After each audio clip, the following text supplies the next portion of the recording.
Hi, my name is Cassandra Gonzalez, and I'm going to do the reading conversation video.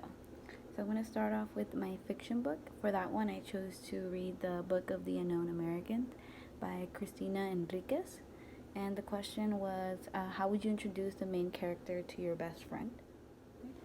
So, the main character's name is Alma Rivera. Alma is a very wonderful mother and wife.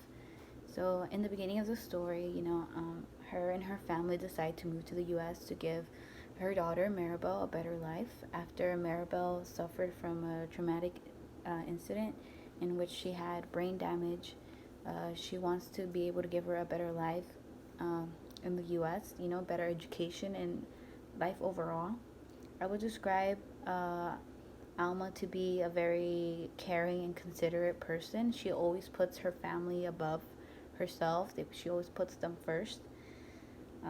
In a way, she blames herself a lot for what happened to her daughter. She takes full on responsibility. So um, I think that just shows how caring she is, that she's willing, like, she took the blame for everything. She's not blaming her daughter for being irresponsible or her husband. She's blaming herself. So, so and throughout the story, we also see her being very tough and caring with her family. When her husband loses his job, she tries to get a job herself. She tries to learn English. She tries to teach her husband how to learn English as well. And she's always wants to be protective of her daughter. And her daughter suffers a lot from bullying in the new school.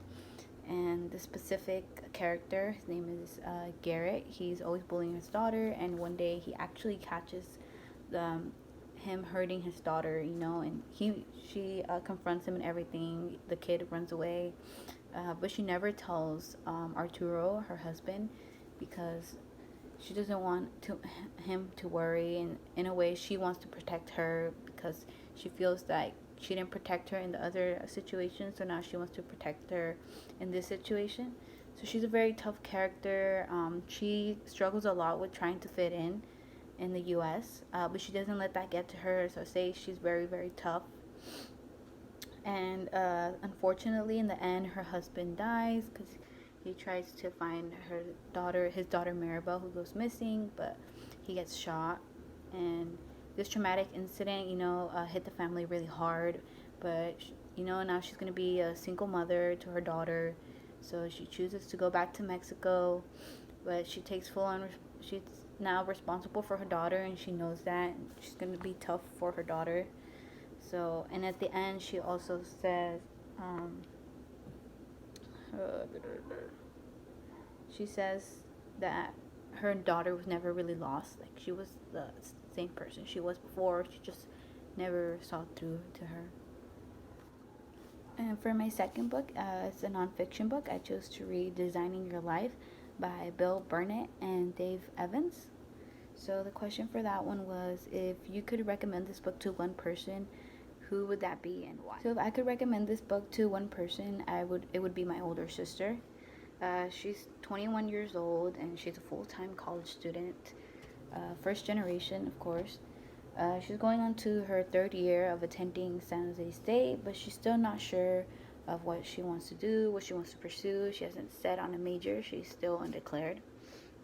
If anything, I have talked to her about her future plans, and she's not sure she even wants to go to school. I feel like now it's like a forced thing that she just wants to go to say, because we've always grown up hearing the story that if you go to college you're going to be successful. So I think that's what's stuck on her mind.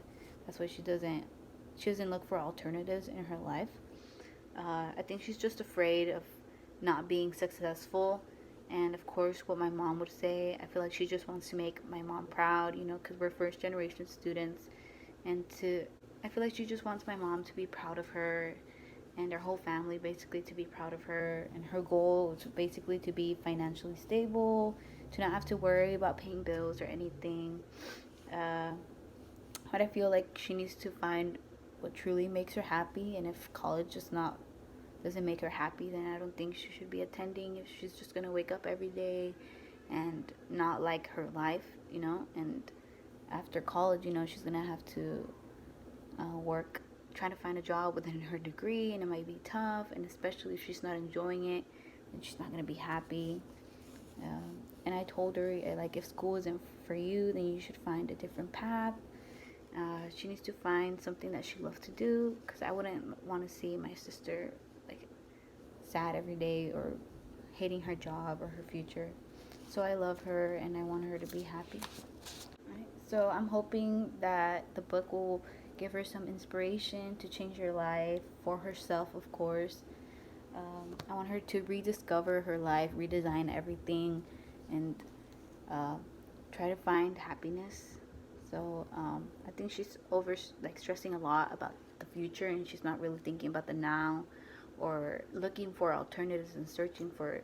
She can't imagine her life a different way. She feels like the only way to be successful or stable is to go to college, you know. And so, what I like about the book is that it gives real life examples of people who have like this set mindset, this fixed mindset, and they decide to change their whole life around and redesign it. So I'm hoping that'll give her inspiration. If she sees like, oh, if these people can do it, then maybe I can do it. So I hope she really chooses to read the book and it motivates her to change her life and search for what truly makes her happy, because nothing is impossible, and she can do whatever she sets her mind to. Okay, and for my third book, my verse book, I decided to read Inside Out and Back Again by Tan Ha Lai. And the question for that book was, what is your favorite scene in the story and why? Okay, so my favorite verse in the story was the last one. That one's titled 1976, Year of the Dragon. So this scene is personally my favorite because it ends with Tet, their new year, which is how the book also began, with Tet and the new year. So in the beginning, there's a fortune teller who tells them that their life is going to turn inside out, which I think represents their whole journey in the United States. And so in the end, they don't have a fortune teller to tell them what their future is or like what their year is going to look like. So Ha, the narrator, says that her mom says that this new year is going to twist their whole lives around, and it's going to intermingle the old and the new life until like it doesn't matter which is which. So I think that represents like their old life in Vietnam and their new life in America, and it's just gonna put it together, and they're not gonna forget who they were, and they're gonna let their new life change them. So they're staying positive for that. And then I also like how they're still celebrating like if they were in Vietnam, with the food and everything. She mentions that it doesn't taste the same as it would have like in Vietnam, but it's pretty close and it still tastes good. So I like how they're still incorporating like their culture and still trying to celebrate Tet and everything. And I like that it's a good holiday full of happiness. She mentions that they're always smiling until it hurts. She says for the 3 days of the year. And she also mentions that everybody has these new clothes on and they're all excited for the new year. And I like the ending, how she ends with a prayer as well. She prays for everybody first, except for herself. So she asked to give her, she says, I pray for her father to find warmth in his new home. Basically, like accepting the fact that her father's gone. Like she doesn't know where he is, but wherever he is, she just hopes that he's okay. And then she hoped for her mom to keep smiling more. So she just wants her mom to be happy and comfortable with their new life, in America. She prays for her brother Quang to enjoy his studies. She wants to see her brother thrive and do good in school, and that's what he wants to do. So she hopes that his dream comes true. She says, Vu Li to drive me from and to school. So she's always thinking about others, like and she mentions Brother Coy to hatch an American chick. It's just, I thought was pretty funny, trying to end it like with a joke or something. And then she says, like, she opens her eyes and everybody's still praying. So that's why she notices that she has more time to pray for herself. So she says, I try to learn a fly kick. She says not to kick anyone, but so that she can fly. So I love that, like how she says that she wants to learn how to fly. you know. And I think overall it's a great book. They're celebrating the new year, and they don't know what's come, but they hope they're as lucky as the past year that's going on. They have achieved so much together.